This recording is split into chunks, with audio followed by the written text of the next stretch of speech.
నన్ను చాలా మంది రెచ్చగొట్టిండు, కేసు పెట్టు, మేము డబ్బులు ఇస్తాం లాయర్ దగ్గరికి నడు అని. కోట్ల మంది నా డైలాగ్ రూపంలో పాటను చూసిండు. అది చాలు. ఆ అబ్బాయి నాకు కలిస్తే ఎంత, కలవకపోతే ఎంత. ఒక్కసారి ఇంటికి పోయినా, డబ్బులు అవసరం లేదు, నా మనసుకు తృప్తి అనిపించింది. నెక్స్ట్ దేవరా పాటలో మీ డైలాగ్ ఏమైనా పాట కొత్తదా? రాదండి. ఫోటోస్ తీసుకొని ఉన్నాడు.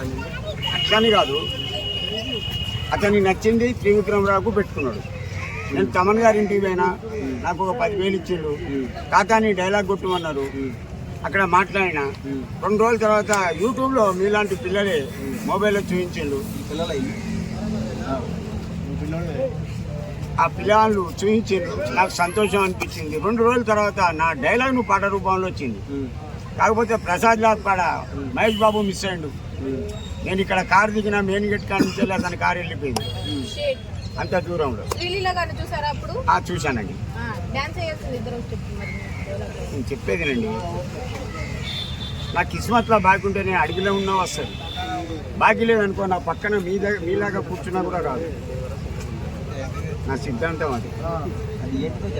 అది ఏదైనా సరే జీవితంలో ఏదైనా సాధించాలంటే పట్టుదల ఉండాలి, నిప్పు ఉండాలి. నా పట్టుదల ఎట్లా ఉంటుందో ఎరికైనా అనుకున్నది చేస్తా. విని కొట్టాలి. ఒకవేళ విని కొట్టాలనుకున్నాను, 1 రోజు, 2 రోజులు, 1 వారం, 1 నెల, 1 సంవత్సరం వరకు వెయిట్ చేస్తా. ఆ తర్వాత దొరికించుకుంటా. ఒకటమ్మా, లాక్డౌన్లో మందు లేదు. మందు ప్రభావం వల్ల ఆ లాక్డౌన్లో ఒక రేప్ కాలే, మర్డర్ కాలే, దొంగతనం కాలే. మీరు అబ్జర్వ్ చేయండి. ఈ మందే అన్ని చేయిస్తుంది.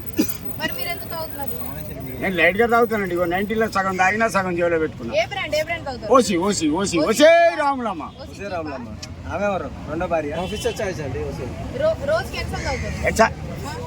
పొద్దున 1, ఇప్పుడు 1. అది కూడా మొత్తం దాగా. ఇది మెల్లగా 8 గంటలు తాగుతా. నీళ్ళే, సోడా, ఈ కూల్ డ్రింక్ కలపనండి. మనం పుట్టిన పంచలి భూతల్లి మన పాపాలన్నీ మొత్తాన్ని. ఆ తర్వాత మనం వచ్చినాక కూడా కడుపులో దాచుకుంటుంది. ఏం బాబు, ఇక మరి ఆమెకు రవ్వబోతే భూతల్లికి మందు పోస్తారా? భూతల్లికి అలవాటు చేస్తున్నావు నువ్వు, అంతే కదా? అలవాటు కాదు మరి, అదే కదా నువ్వు చెప్పేది. మరి ఆమె ధూప నార్పుతున్నా.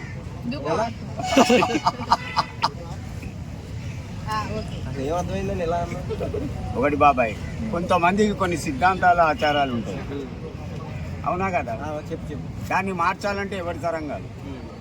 ఇప్పుడు నా గురించి చెప్తానండి. నేను 81లో ఇంటర్ చేసినా, కానీ ఉద్యోగం రాలా. నా సెకండ్ ఇయర్ ఎగ్జామ్ కాగానే 1 వారానికే మా నాన్నగారు జరిగిపోయింది.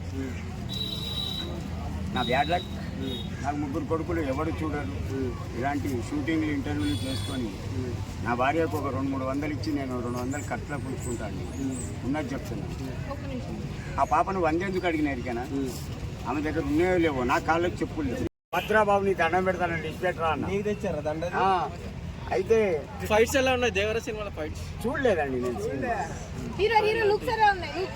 నువ్వు సినిమా చూడలేదు, నువ్వు ఇక్కడే ఉన్నావు కాబట్టి పబ్లిక్ అనుకునేటప్పుడు వినుంటావు కదా. వాళ్ళు ఏమనుకుంటున్నారు?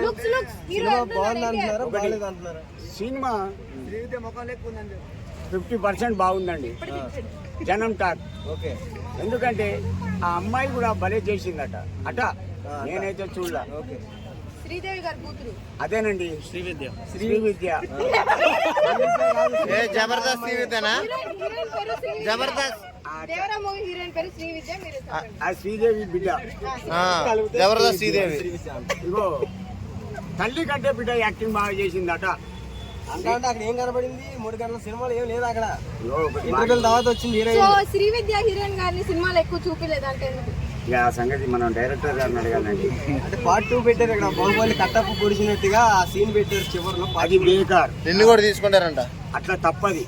ఒక పిక్చర్ది ఒక పార్ట్ వేరే పిక్చర్లో పెట్టదు. ఇప్పుడు నేను ఉన్నానండి, మహేష్ బాబు గారు గుంటూరు కారంలో నా డైలాగ్ను పాట రూపంలో చూపించారు.